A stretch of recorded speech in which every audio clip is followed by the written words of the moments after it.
how you doing? How's the day going?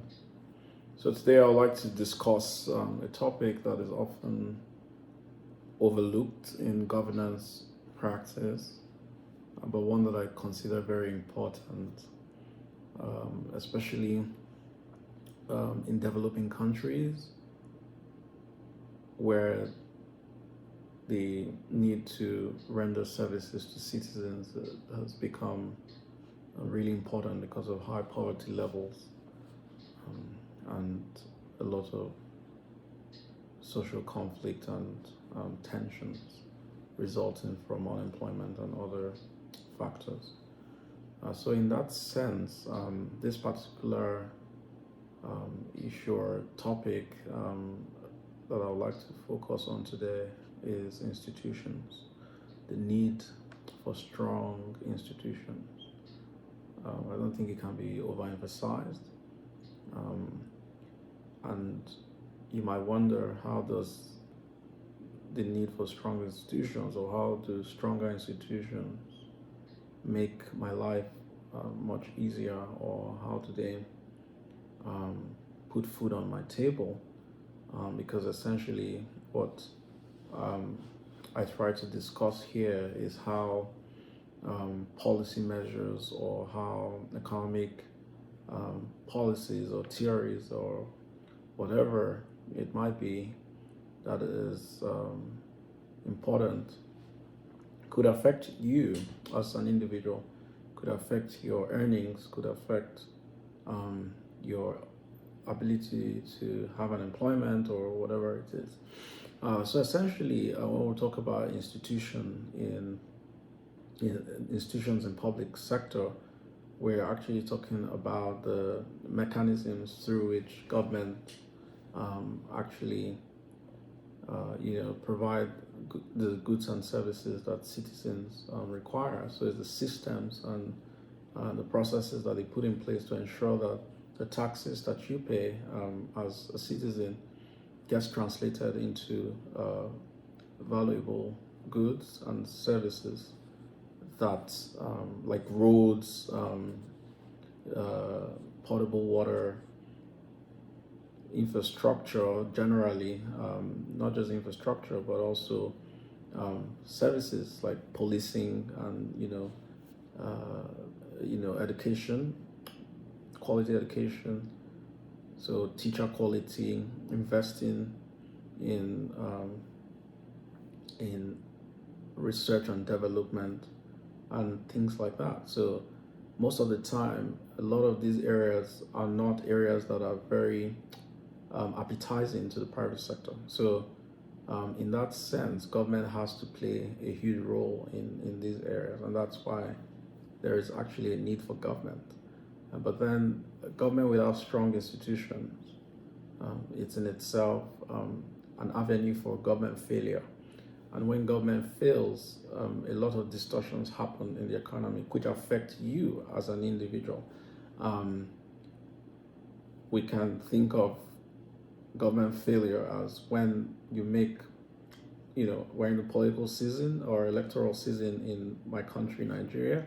And so a lot of political parties are making political promises in terms of when they do their campaigns and they come up with a manifesto. So that raises the expectations of the citizens, who are the principals in this relationship. Is a principal-agent relationship. So as the principals in the relationship, as citizens, you're sort of employing an agent who will act on your behalf to render those services to you. So with the trust, so the bottom line there is that there's a trust, and they're trusting that the institutions will have integrity and stay true to their word. And by that institution, I mean the establishment, which comes about as a result of a voting process in the political context, or in governance context, more appropriately. So in that sense, it now doesn't really depend on who per se is running who was voted in, but the fact that there are strong institutions means that there are rules of the game, that would not allow And those are deeply established rules of the game, usually backed by law, or what you might call rule of law, um, that do not allow political office holders or leaders to apply so much of discretion. So discretionary policy making is avoided, so that they don't veer off um, a wrong path. Because when you vote in someone who has promised to do X, Y, Z, and there are strong laws that also protect, so it's like an insurance to you as a citizen when there are strong institutions, because you know that for whatever it is, this person cannot just come and shake up the polity and cause a lot of huge distortions, because the institutions have been structured in a way that will prevent that. So I didn't intend for this to be a long discussion, but the question then will be, look, how, if this is important to me, how then do we secure strong institutions? The way it's done is institutions keep evolving, and citizens, that's you and I, have huge roles to play in ensuring that stronger institutions are built. You must speak up. You must have a voice. You must say what you actually want of your government. Demand more from them. And that is also through participation in voting, and that's why the 2023 elections in Nigeria is very important, and people should take it not quite, but actually very seriously. Participate as much as you're able to. Get your PVC if you haven't. I think they've extended the deadlines for that. Go and vote. Vote based on your analysis, objective analysis of what you consider to be the best proposal, and who the person you also think would stick to what he has proposed. It's difficult, it's a risk that we all have to take at some point, but then again, that's where strong institutions come in. But sometimes leaders have to come before strong institutions, because sometimes it's the blueprint of a leader to build strong institutions. So it's easier for you to for your voice to have more, for your voice to have impact or meaning when you have a leader who is already sort of skewed towards the idea of building stronger institutions. So I think in these elections, look out for people who are not happy with status quo, people or leader candidates who are fed up. Who are genuinely fed up and want to change a few things. Who really want to see that the systems run. Who want to reduce cost of governance and push more resources into your welfare and development, human capital as a citizen.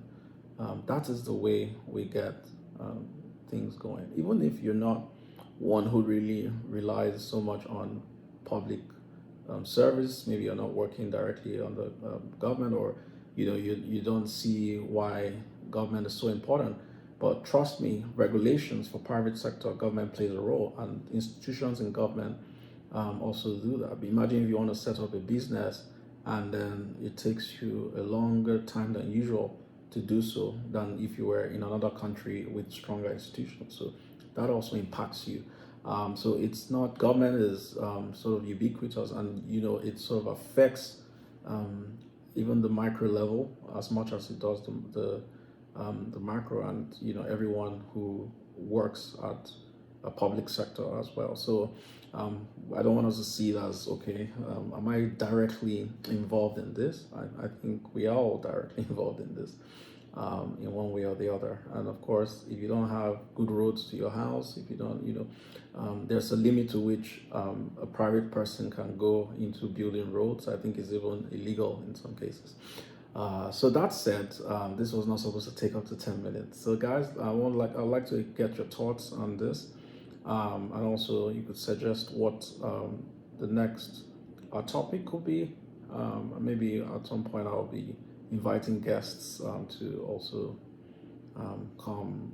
Let's have a conversation, a discussion about one of the things regarding governance, regarding economy, regarding politics, whatever it might be, security, whatever interests you, but has an effect on livelihoods. Okay, then, take care. Have a great one. Bye bye.